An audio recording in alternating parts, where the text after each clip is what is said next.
আরে কি করছো? এখন ইচ্ছে করছে না মহিমা?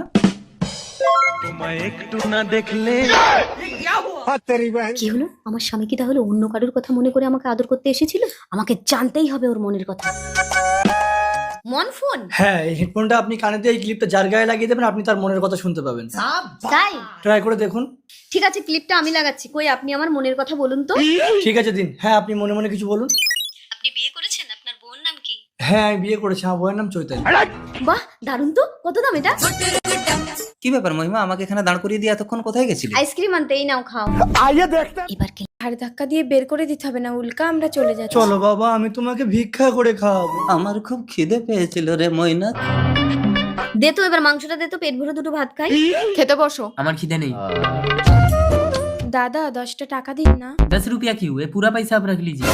না না, এত টাকা নেব না। अरे भाई समझ के रख लीजिए। वैसे आप लोग रहते कहाँ हो? ফুটপাতে। फुटपाथ में। चलो आप सबको एक घर दिला देता हूँ। মা, আমি রান্না করব, তুমি পায়ের উপর পা তুলে বসে খাবে? আমি পারবো না। সৈকত, তুমি ছদ্মবেশে কোথায় গিয়েছিলে? আমার বাপ ভাই রাস্তায় ভিক্ষা করছে, লোকে দেখলে তো আমাকে ছিচা করবে, তাই আমি ছদ্মবেশে বেরোই। কে? এতদিন তো ভাইয়ের টাকায় বসে বসে খেয়েছি, তাই টাকাগুলো দিতে। এতগুলো টাকা তোমরা কোথায় পেলে? একজন হিন্দুস্তানি বাবু আমাদের অনেক টাকা দিয়েছে আর একটা সুন্দর বাড়ি দিয়েছে। তাই? দেখো তো এই হিন্দুস্তানি বাবুটাকে চিনতে পারো কিনা। এই সৈকত। হ্যাঁ বলো। ঠাকুরপো তুমি? চলো শিখা, ওর বাড়িতে আমরা থাকবো না, ওর টাকা নেবো না। দাঁড়াও, তোমাদের ওই বাড়িতে আর থাকতে হবে না। আজ থেকে তোমরা এই বাড়িতেই থাকবে। উল্কা, দূর হ সংসার ভাঙি। উল্কা, আরে মা, এই যে পরজা, আমার মা চলে এসেছে, এখনো তো রান্না হয়নি। মাংসটা হলেই হয়ে যাবে, তাড়াতাড়ি কর। চলো মা। এই উল্কা, তো যা একা রান্না করছে তুই কিছু করিস না? আমি কেন করব? ওর খোড়া স্বামী আর অন্ধ শ্বশুর সবকটা তো আমার বরের চাকরি টাকায় বসে বসে খাচ্ছে। ছোট বৌমা, আমি অন্ধ বলে ভাইকে মানুষ করতে গিয়ে ওর পাটা কেটে বাদ গেছে। দেখেছো মা, বসে বসে গিলবে আর বলতে গেলে গায়ে লাগবে। জানতো জান বাইরে যান। আস্তে বৌমা। তুই এত কিছু সহ্য করছিস কেন? তুই তো আলাদা করে খেতে পারিস। আরে আমি তো রান্নাটাই করতে পারি না। ঠিক আছে, আজ থেকে আমি রান্না করবো। তুই সৈকতকে বল আলাদা করে খাওয়ার কথা। খুব খিদে পেয়েছে বড় দাঁড়া, বৌমা। আজ থেকে তোরা চাল ডাল কিনে আলাদা করে রান্না করে খাবি। উল্কা উল্কা। জামাই, তুই আমার সামনে আমার মেয়ের গায়ে হাত তুললে? এই তোকে সংসার করতে হবে না, চল। নে ধর গেল। চলে আয়, তারপর জামাইয়ের ব্যবস্থা করে দিচ্ছি। উল্কা হাতটা ছাড়ো, তোমার সাথে আমার কোর্টে কথা হবে। মাথা গরম করো না উল্কা। ঠিক আছে, তাহলে আমার কথা মতো চলতে হবে। তোমার এই কানাখোড়া বাপ দাদাকে ঘাড় ধাক্কা দিয়ে ঘর থেকে বের করে দিতে হবে। আমাদের ঘাড় ধাক্কা দিয়ে বের করে দিতে হবে। স্বপ্ন, স্বপ্ন, আমাদের বাড়িতে সবাই তোকে মেনে নিয়েছে। তুই ডাক্তারি পড়ে আসলেই আমাদের বিয়েটা দিয়ে দেবে। কি রে, মুখ ভার করে আছিস কেন? নৌকা, আমার মনে হয় ডাক্তারি পড়া হবে না। 50,000 টাকা লাগবে। আমার গরিব বাবা কোথায় পাবে? চুলকাল কর। বুড়ো দাদু আমাকে 50,000 টাকা ধার দেবে, আমি তোমার বাড়িতে কাজ করে শোধ করে দেবো। আহা নৌকা, তুই অত বড় লোকের মেয়ে হয়ে আমার বাড়িতে কাজ করবি? তুই আমাকে বিয়ে কর, আমি তোকে 50,000 টাকা দিচ্ছি।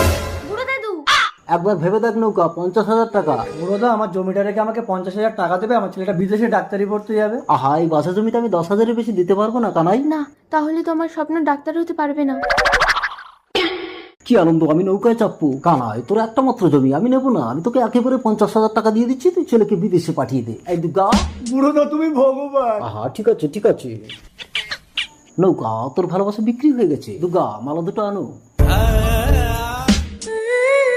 আহা, কি আনন্দ। নৌকা, তুই আমাদের মুখে চুনকারি মাখিয়ে শেষ পর্যন্ত একটা বুড়োকে বিয়ে করলি। আমাকে সন্তোষ, আমার পেটে তোর বাচ্চা।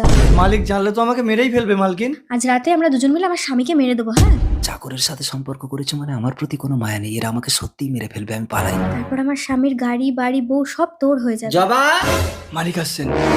দেখি সন্তোষ একটু যাই। যান বাবু। রিতেশ, তোমাকে ছাড়া আমার ভালো লাগে না।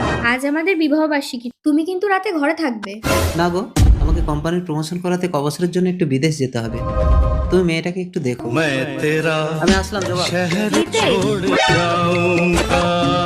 এবার কি হবে? মালিককে তো মারা গেল না। ভালোই হলো, এবার ওর মেয়েটাকে কাউকে দিয়ে দিয়ে তোর বাচ্চার জন্ম দেবো। তারপর ও বিদেশ থেকে ফিরলে বলবো ওটাই ওর বাচ্চা। এরা তো আমার মেয়েটাকেও মেরে ফেলবে।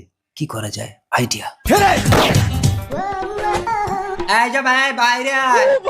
কে? তোর মেয়েকে না চাপো, টাকা বার কর। হ্যাঁ, আমার লাহা। আমার স্বামী তো বিদেশে গেছে, আমার কাছে তো কোনো টাকা নেই। তুমি এক কাজ করো, আমার মেয়েটাকে নিয়েই চলে যাও। সত্যি? এই কথা কিন্তু আমি আর তুমি ছাড়া